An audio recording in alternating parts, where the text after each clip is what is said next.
Okay, you're in Microsoft Excel and you want to add a percentage. So I've got sales figures from the previous year, 2023, and I want to add 5% to these sales values to give me a target for the current year. Now there are two ways of doing this calculation. So I'm going to start here in B11, and I'm going to start with an equal sign, and I'm going to refer to the value in the previous year.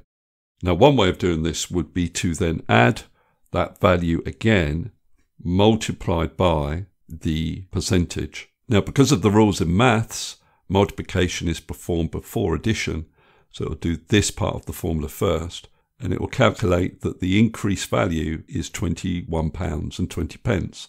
It will then add that back to the original value, the value we have here in B4. So if I press enter, you can see that it's successfully added the percentage to the value. Now another way of doing the same calculation would be to say equals the original value times 1 plus the target increase or the percentage increase. Now for this calculation we will need to put the 1 plus the percentage in brackets so it is calculated first.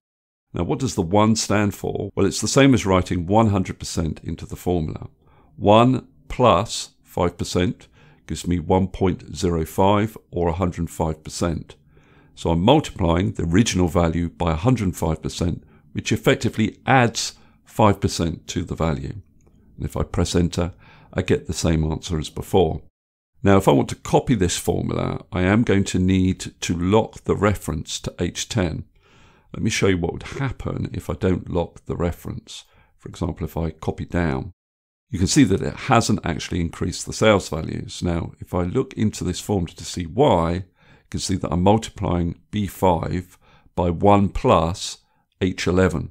So as I copy a formula down, so the cell references within the formula also move down.